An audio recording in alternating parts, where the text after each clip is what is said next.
देखते हैं आज पर्सनालिटी 6.2 का बेसिक। थोड़ा सा बेसिक समझ लेते हैं, फिर हम लोग आगे चलेंगे। 6.2 ठीक है। इससे पीछे जो है आपको 6.1 बताया गया है और 6.1 से पहले आपको बेसिक बताया गया है। ठीक है, उसका बेसिक आप समझिएगा, फिर आप 6.1 देखिएगा, फिर 6.2 देखिएगा। इसका पहले बेसिक देख लीजिए, फिर हम लोग क्वेश्चन करेंगे। बेसिक आपको कुछ थ्योरी है उसको पहले बता देते हैं आपको, फिर चलेंगे हम लोग क्वेश्चन आंसर पे। और थ्योरी को थोड़ा ध्यान से देखिएगा और देखना जरूरी है, ठीक है, तभी आपको क्वेश्चन समझ में आएगा, अन्यथा आपको क्वेश्चन समझ में नहीं आएगा। ठीक है, और फिर हम लोग आगे चलेंगे। अब इसको 6.2 खत्म करने के बाद, 6.2 को पूरा समझाने के बाद हम आपको जो बेसिक बता रहे हैं इसको हम प्रूफ भी कर देंगे। ठीक है, थेल्स पर में। तो आइए देखते हैं हम लोग क्वेश्चन नंबर बेसिक पहले देखते हैं हम लोग। देखिएगा आप बेसिक में जो है पर में 6.1, ठीक है, देखिएगा, या फिर इसको आप नियम कह सकते हैं, जो पूरा त्रिभुज में आपको हर एक सवाल को सिद्ध करने में आपको मदद करेगा। ठीक है, आप नियम कह सकते हैं या सूत्र कह सकते हैं, जो भी आप मान सकते हैं। ठीक है, ये जो है 6.1 पर में आपको डिस्प्ले पर देख रहे होंगे, इसको पढ़िएगा साथ साथ क्या कह रहा है। आपको कहा जा रहा है कि यदि किसी त्रिभुज की एक भुजा के समांतर अन्य दो भुजाओं को भिन्न भिन्न बिंदुओं पर प्रतिष्ठित करने के लिए एक रेखा खींची जाए तो ये अन्य दो भुजाओं को एक ही अनुपात में विभाजित कर जाती है या विभाजित हो जाती है। देखिएगा और इस पर ध्यान दीजिएगा। और इसी नियम को है आधारभूत समानुपातिक प्रमेय भी कहा जाता है। ठीक है, आपको एग्जाम में डायरेक्ट पूछ दिया जाता है इसमें से कि आप जो आधारभूत समानुपातिक प्रमेय जो है किसे कहते हैं, या आप सिद्ध करके बताइए। ठीक है, या फिर इसी को लिखा जाता है कि थेल्स प्रमेय को सिद्ध करें। यानी हम लोग देखिएगा आप यहाँ पे यही नियम को लोग क्या कहते हैं, थेल्स प्रमेय कहते हैं, थेल्स प्रमेय। ठीक है, हम लोग अभी दो नियम देखेंगे। ठीक है, पहला थेल्स प्रमेय देख रहे हैं, फिर इसका थेल्स प्रमेय का विलोम देखेंगे। ठीक है, तो थेल्स प्रमेय होता क्या है। ठीक है, थेल्स प्रमेय क्या कहा जा रहा है, आप ऊपर में उग रहा है भाषा में क्वेश्चन, आप भाषा में साथ साथ पढ़िए और समझिए चीज़ को। ठीक है, देखिएगा आप बुक में साथ साथ क्या कह रहा है कि यदि किसी त्रिभुज की एक भुजा के समांतर, यानी कोई भी त्रिभुज है, ठीक है, इसका एक भुजा के समांतर आप ले सकते हैं, इसका नाम दे दीजिए ए बी और सी। ठीक है, आप कोई एक भुजा के समांतर ए बी लीजिए या बी सी या ए सी, कुछ भी ले लीजिए। ठीक है, आप कोई भी लीजिएगा, उसके समांतर बोला जा रहा है तो हम लोग बी सी ले लेते हैं। ठीक है, बी सी के समांतर ये भुजा जा रहा है समांतर। ठीक है, इसके समांतर लेंगे तो ये ले सकते हैं समांतर, ऐसा समझ में, ये समांतर इसके समांतर एक ले लिए। समांतर क्या होता है वो बताए थे पिछले वीडियो में, हम समझा रखे हैं। ठीक है, तो आप वहाँ से जाकर देख लीजिएगा। ठीक है, डिस्क्रिप्शन में देंगे तो समांतर क्या होता है। ठीक है, और देखिए यहाँ पे ये क्या हुआ, बीसी के एक समांतर होगा, एक रेखा हम लोग खींच दिए। ठीक है, बोल रहा है कि किसी त्रिभुज के एक भुजा के समांतर ये बीसी भुजा के समांतर, ठीक है, समांतर दो भुजाओं को भिन्न भिन्न बिंदुओं पर प्रतिच्छेद करने के लिए, देखो एक ए बी भुजा और एक ए सी भुजा को भिन्न भिन्न यानी अलग अलग बिंदुओं पर प्रतिच्छेद करने के लिए, ठीक है, प्रतिच्छेद करने के लिए यानी काटने के लिए। ठीक है, यानी ए बी भुजा और ए सी भुजा को भिन्न भिन्न यानी अलग अलग बिंदु पे प्रतिच्छेद करने के लिए एक तीसरी रेखा खींची जाए, है ना, दो भुजाओं को भिन्न भिन्न बिंदुओं पर प्रतिच्छेद करने के लिए एक रेखा खींची जाए। ठीक है, इसके समांतर, ठीक, इसके समांतर ये दो रेखा को भिन्न भिन्न बिंदुओं पर, ठीक है, प्रतिच्छेद करने के लिए अगर एक रेखा खींची जाए, ठीक है, खींची जाए तो ये अन्य दो भुजाएं एक ही अनुपात में विभाजित हो जाती है। कहने का मतलब है ये अन्य दो भुजाएं, देखिए ये दो भुजा है, इसके समांतर हम लोग खींचे ए सी और ए बी, यानी बी सी के समांतर हम लोग एक और डी और ई, एक रेखा और हम लोग खींच लिए। ठीक है, तो इसके समांतर खींच लिए हम। इसके बाद बोल रहा है जो भुजा बचा, दो भुजा बचा, तो ये बटा ना दो भाग में, तो इसका अनुपात यानी ए डी और डी बी, इसका अनुपात बराबर होगा एक ही अनुपात, यानी इसके बराबर होगा एक ही, यानी इसका जो अनुपात होगा वही अनुपात इसका भी होगा, यानी ए बराबर ए अनुपात ई सी हो जाएगा। ठीक है, ए अनुपात ई सी हो जाएगा, अनुपात दोनों का बराबर होगा। ठीक है, ये भुजा ए बी का और ए सी का। ठीक है, नहीं समझो फिर से देखिएगा इसको, कह जा रहा है यदि किसी त्रिभुज की एक भुजा के समांतर अन्य दो भुजाओं को कोई भी त्रिभुज है उसके एक भुजा के समांतर अन्य दो भुजाओं को, ठीक है, भिन्न भिन्न बिंदुओं पर प्रतिच्छेद करने के लिए एक रेखा खींची जाए तो, यानी हम लोग डी खींच दिए, एक रेखा खींची जाए तो दोनों भुजाओं को, यानी अन्य दो भुजाओं को एक ही अनुपात में, ठीक है, यानी दोनों को बराबर अनुपात में विभाजित करती है, ठीक है, एक ही अनुपात का या फिर बराबर अनुपात का, एक ही अनुपात में विभाजित करती है, ठीक है। इतना आप भाषा लिख लिए, आपको हम लिख के दिखाते हैं कैसा, इससे क्या हो रहा है। वीडियो रोक के आप इसको नोट कीजिएगा, ठीक है, फिर आगे समझाते हैं आपको। जैसे आप यहाँ पर देखिएगा, आपको दिया रहेगा, ठीक, क्वेश्चन में आपको 1402 में आपको दिया रहेगा कि DE समांतर रहेगा BC का। क्या समांतर रहेगा? DE समांतर रहेगा BC का, ठीक है। तो आपको आप यहाँ से नियम लगा सकते हैं। क्या नियम लगा सकते हैं कि AD, आपको भाषा जो कह रहा है उसको पूरा कर रहे हैं हम लोग अभी, ठीक है। क्या कह रहा है कि AD अनुपात क्या होगा? DB, यानी AD अनुपात होगा DB, ठीक है। ये बराबर किसके हो जाएगा? इसके, ठीक है। यानी AE अनुपात लिखिएगा, AE अनुपात यानी बट्टा, ठीक है, EC का, ठीक है। ये दोनों आपका क्या होगा? बराबर हो जाएगा, ठीक है। आपको यही आपको बताया जा रहा है कि दोनों क्या होगा? समांतर एक रेखा खींची जाए, ठीक है, DE यानी BC के समांतर, BC के समांतर एक रेखा खींची गया, D एक रेखा खींचा गया, ठीक है। तो AD बट्टे DB, ठीक है, AD बट्टे DB जितना होगा इसी का समांतर क्या होगा? एक ही अनुपात विभाजित करेगा, यानी जितना अनुपात ये हुआ उतना ही अनुपात ये भी होगा, ठीक है। यानी AE बट्टे EC, तो AE बट्टे EC, समझ में आपको? ठीक है। अब वीडियो रोक इसको नोट कीजिएगा, ठीक है। और इससे पहले हम पहले एक क्वेश्चन देख लेते हैं। क्वेश्चन बाद में करेंगे, बेसिक में हम पहले इसको पहले नोट कीजिए, और थेल्स का जो विलोम है उसको थोड़ा आपको समझा देते हैं, फिर हम लोग क्वेश्चन की ओर चलेंगे, ठीक है। वीडियो रोक इसको पहले नोट कीजिएगा। आप नहीं समझे तो वीडियो को बैक करके फिर समझने की कोशिश कीजिएगा। हम समझने की कोशिश कर रहे हैं, ठीक है। और फिर वीडियो को नोट कीजिएगा, इसको रोक के फिर हम लोग आगे चलते हैं। देखिएगा, आपको जो बताए हैं अभी इस पे जो है एक पहले एग्जाम्पल कर लेते हैं, ठीक है। आपको समझ में ज़्यादा आएगा, ठीक है। कहना क्या चाहता है, कहने का मतलब क्या है, ठीक है। जैसे आप कहीं क्वेश्चन दिया, ठीक है, मान के चलिए यही फिगर दिया आपको, ठीक है। क्वेश्चन में आपको बता दिया कि DE जो समांतर है BC का, इतना चीज़ आपको क्या किया, इतना चीज़ आपको मिल गया है, ठीक है, समांतर। अच्छा देखिए, आपको यहाँ से AD जो है आपको दे दिया 2 सेंटीमीटर, ठीक है, और DB जो है आपको दे दिया 3 सेंटीमीटर, ठीक है, और AE जो है आपको दे दिया 2 सेंटीमीटर, ठीक है। 2 नहीं देगा, 2 का है देगा ये। अब मान चल 4 भी दे सकता है, मान चल 4 सेंटीमीटर दे दिया, ठीक है। और E और C जो दे दिया आपको 8 सेंटीमीटर, ठीक है। तो 8 नहीं देगा, ये आपको देगा 12 सेंटीमीटर, ठीक है। ये आपको देगा 1 सेंटीमीटर, ठीक है।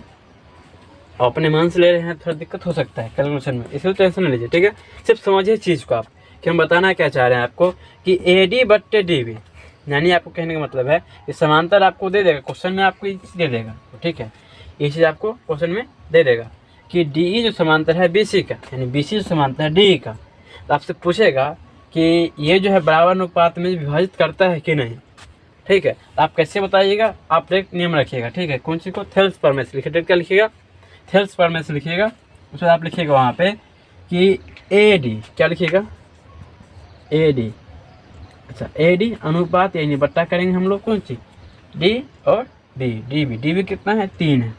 नहीं पहले दिखिए देते, DB बराबर करेंगे हम लोग कौन सी का? AE कितना है? AE बट्टा में EC, ठीक है। जो दिया था, जो नियम कहता है कि यदि किसी त्रिभुज की एक भुजा के समांतर अन्य 2 भुजाओं को भिन्न बिंदुओं पर छेद करने के लिए एक नई रेखा खींची जाए, ठीक है, तो अन्य 2 भुजाओं को एक ही अनुपात में विभाजित करेगी, ठीक है। यहाँ तो हो गया। देखिए अब मान रखिए आप AD क्या है, देखिए AD क्या है? 1 है, देखिए 1 बस। DB क्या है? DB 3 है, तो अपॉन 3, 1/3, ठीक है। बराबर चिन्ह हम, ठीक है। AE देखिए, AE कितना है? AE है 4, बहुत आसान है, थोड़ा ध्यान से देखिए, ठीक है। और EC क्या है? EC 12 centimetre, 12 centimetre. देखिए एक तो नहीं कटेगा, मतलब हम लोग जो है अनुपात कब करते हैं, जब क्या है दोनों के बीच में जो है HCF 1 का है, ठीक है, यानी जो भी संख्या आ रहा है उसके बीच में HCF 1 का है, तब उसको हम लोग अनुपात में छोड़ते हैं। तो 4 को जो यहाँ पे भाग दे सकते हैं हम लोग, तो हम लोग भाग दे सकते हैं, ठीक है। तो क्या करेंगे, 4 को एक बार पढ़ेंगे, 4 कम 4, और 4 को 3 बार पढ़ेंगे, 4 या 12, ठीक है। अब हम लोग लिखेंगे 1/3 का 1/3 लिखेंगे, नीचे आ रहा है, और बराबर का चिन्ह लेंगे हम लोग, ऊपर भी 1 बचा यहाँ पे, नीचे क्या बचा 3 बचा। ये देखिए यहाँ पे जो आया ना आपको 1/3 अपॉन 1/3, और यहाँ पे ध्यान दीजिए हम सारा का सारा मान सबका अलग अलग लिए, ठीक है। फिर भी अनुपात दोनों का क्या आया, दोनों भुजा का अनुपात बराबर आया है, आया ना रे। यही आपको सिखाना चाहते थे हम आपको। यहाँ पे इससे क्या प्रूफ हो रहा है कि ये जो अनुपात, ये जो रेखा है DE, ठीक है, यानी BC को जो BC के अनुपात जो खींचा गया है रेखा DE, ये दोनों भुजा को क्या एक ही अनुपात में विभाजित कर रहा है, यानी समान अनुपात में विभाजित कर रहा है, ठीक है। तो आपको समझ में आ गया होगा, इसको नोट कीजिएगा। और इसके बाद हम इसका बेसिक अगला चैप्टर देख लेते हैं इसको, ठीक है, थेल्स का विलोम देख लेते हैं, ठीक है। उसके बाद हम लोग चलेंगे क्वेश्चन की ओर। वीडियो रोक के इसको पहले आप नोट कीजिएगा, ठीक है, उसके बाद फिर आगे बढ़िएगा, ठीक है। एग्जाम्पल थोड़ा नोट कर लीजिए, समझ में ज़्यादा आएगा। देखिएगा अब जो हम लोग देख रहे हैं थेल्स प्रमेय का विलोम, ठीक है, थेल्स प्रमेय का विलोम, यहाँ पे ये छोटा करते हैं का विलोम। देखिए बच्चा सबको जो है जो ऐसे बताया जाता है, कन्फ्यूजन में डाल दिया जाता है बच्चा को, ठीक है। पर थेल्स प्रमेय का विलोम भी कुछ नहीं है, ठीक, थेल्स प्रमेय ही है, आप समझ में। बस आप भाषा को उल्टा कीजिए, क्या कीजिए, भाषा को उल्टा कीजिए। आप प्रमेय देखिएगा, डिस्प्ले पे आ रहा होगा कि 6.2, ठीक है। प्रमेय आप देखिएगा 14.2 क्या कह रहा है कि यदि एक रेखा किसी त्रिभुज की दो भुजाओं को, यदि एक रेखा, ठीक है, डी जो रेखा है, यदि एक रेखा किसी त्रिभुज की, कोनो त्रिभुज की दो रेखाओं को, दो रेखा है ना, यदि कोई रेखा किसी त्रिभुज की दो रेखा को, ठीक है, क्या कह रहा है, त्रिभुज की दो भुजाओं को एक ही अनुपात में विभाजित करे, भुजा कि नहीं, कि ये रेखा है ना, दो भुजा को एक ही अनुपात में विभाजित करे, भुजा कि नहीं, एक ही अनुपात में विभाजित करे। हम लोग वो भी देख रहे थे पीछे, एक ही अनुपात में विभाजित करे, तो क्या कहता है, करे तो वह तीसरी भुजा के समांतर होती है, भुजा कि नहीं, वो तीसरी भुजा के, ये भुजा यानी तीसरी भुजा ही बच गया ना, दो भुजा को समांतर, यानी दो भुजा कर एक ही अनुपात में विभाजित करे, दो भुजा को एक ही अनुपात में, यानी एक ही अनुपात में विभाजित करे दोनों भुजा को, ठीक है। तो तीसरी भुजा को क्या होती है, समांतर होती है, तीसरी भुजा यही बच गया ना, वो इसका क्या होगा, समांतर होगा। ध्यान से समझिएगा इसमें, ठीक है, बहुत आसान है, आपको समझाना चाहते हैं हम कि देखिएगा, पहले बताया जा रहा था आपको थेल्स प्रमेय में कि यदि आप आपको बताया जाता है यदि किसी त्रिभुज में, ठीक है, थेल्स प्रमेय क्या था, यदि किसी त्रिभुज में जो देखिएगा आपको थेल्स प्रमेय में क्या कह रहा था, कन्फ्यूजन में मत आइए, ठीक है। थेल्स प्रमेय आपको बताया जा रहा था कि यदि किसी त्रिभुज में, यार ठीक है, एक भुजा के समांतर, कोई एक भुजा के समांतर, ठीक है, तीसरी यानी अन्य रेखा का खींचा जाए तो अन्य दो भुजा को जो है एक ही अनुपात में विभाजित करेगा, अन्य दो भुजा को एक ही अनुपात में विभाजित करेगा, ठीक है। अब उसका उल्टा कर दिया, पहले इतने आपको बता दिया है कि यदि कोई रेखा खींचा जाए, ठीक है, और दो भुजा को एक ही अनुपात में विभाजित करे तो तीसरा भुजा क्या होगा, समांतर होगा, ऐसा समझ में। आप इस पे देखिएगा और वीडियो रोक के इसको जो है पहले नोट कीजिएगा, ठीक है, या फिर रुक जाइए, पहले हम इसको मिटा के फिर समझाते हैं। देखिएगा यहाँ पे थेल्स का विलोम में आपको क्या समझना है। देखिए एक त्रिभुज है, अच्छा, आप जो है ABC, ठीक है, और एक कोई रेखा पहले है, ठीक है, कोई रेखा पहले है, ये रेखा खींचने के बाद अगर इस जो ये पूरा आया है AD, यानी इसको नाम रखते हैं D, इसको रखते हैं D, ठीक है, यानी AD/BD, ठीक है, AD/BD अगर जो बराबर हो जाएगा AE/EC के, तो जो क्या हो जाएगा, ये भुजा जो हो जाएगा तीसरे भुजा के समांतर हो जाएगा, कुछ नहीं है। पहले हम लोग को बताया जा रहा था थेल्स प्रमेय में कि ये BC के समांतर अगर तीसरा भुजा खींचा जाए तो दोनों को अगर एक ही अनुपात में विभाजित करेगा, अब उसको कहा जा रहा है कि पहले ही आपको बताया जा रहा है कि ये जो पहले जो एक तीसरा रेखा खींचा जाता है, ठीक है, तो यानी ए बी जो पूरा हुआ ए बी पूरा ए बी के बराबर हो जाएगा कौन सी, ए सी।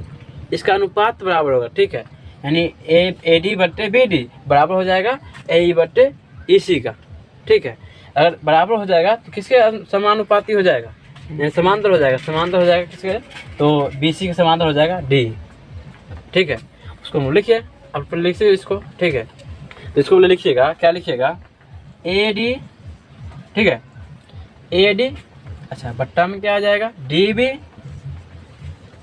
ठीक है, बराबर क्या आ जाएगा, ए, क्या आ जाएगा, ए, और बट्टे आ जाएगा ई सी, बट्टा में क्या आ जाएगा, ई सी, ठीक है।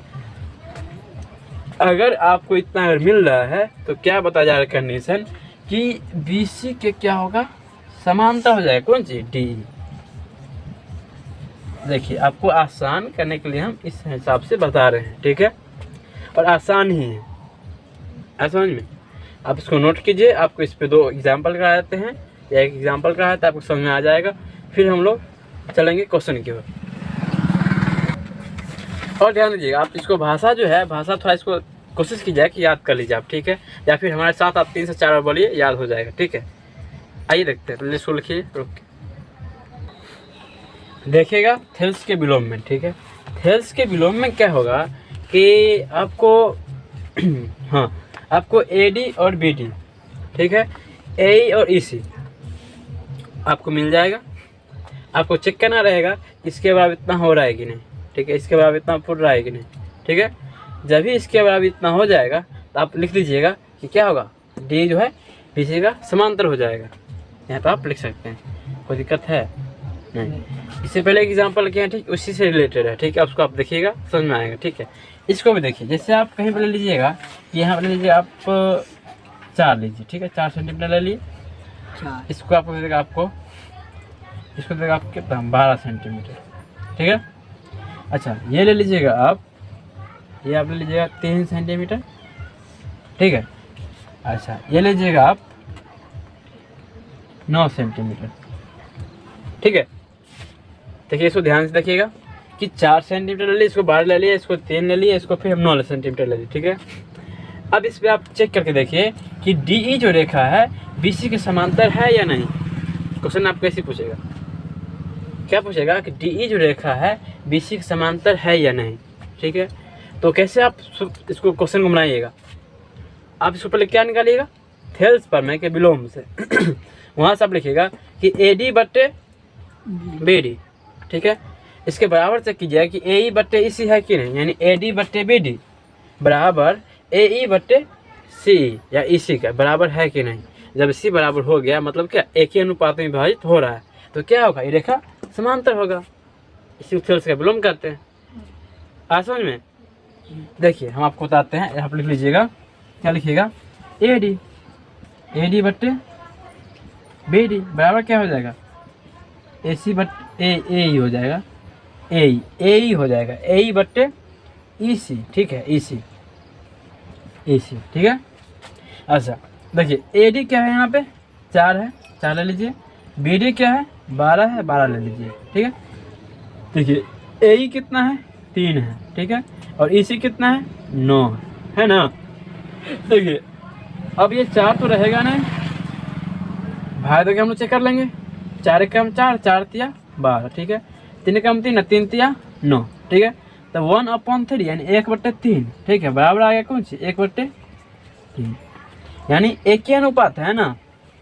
एक ही अनुपात कहने का मतलब है कि बराबर अनुपात है ना, समझ में आया, बराबर अनुपात है, यानी आप लोग क्या कर दीजिएगा, कहिएगा कि रेखा, यहाँ पे दिख रहा है, रेखा डीबी जो होगा, डीबी, ठीक है, डीबी जो होगा, और मिस्टेक हो रहा है, डीई होगा, रेखा डीई जो होगा, डीई होगा बीसी के समांतर, बीसी के समांतर, समांतर है, ठीक है। बस यहाँ तो आप ऐसे इसको लिख दीजिए, यहाँ पे क्या लिखिएगा, डीई समांतर कौन सी, बीसी, ठीक है। इसको क्या कहते हैं, थेल्स का विलोम कहते हैं। तो आज हम लोग शॉर्टकट में क्वेश्चन समझने के लिए, क्वेश्चन को बनाने के लिए इसको बेसिक देखे हैं, ठीक है। और इस थ्योरम को थेल्स या थेल्स का विलोम दोनों को हम सिद्ध करेंगे, ठीक है। उसके लिए आपको अलग से वीडियो देंगे, उसमें आपको पूरा समझा देंगे, ठीक है, और सिद्ध करके दे देंगे। आपको एग्जाम में बार बार पूछा जाता है, ठीक है, तो थोड़ा समझने की कोशिश कीजिएगा। इसको फिर से देखिएगा, आपको समझ में नहीं आया होगा तो इसको फिर से देखिएगा, समझ में आ जाएगा, ठीक है। और इससे पीछे हर एक क्वेश्चन को बेसिक और के साथ डिटेल में बताया गया है, डिस्क्रिप्शन में देंगे, जाके आप देख लीजिएगा, ठीक है। और मिलते हैं हम लोग अगले वीडियो में, ठीक है। तब तक के लिए जय हिंद।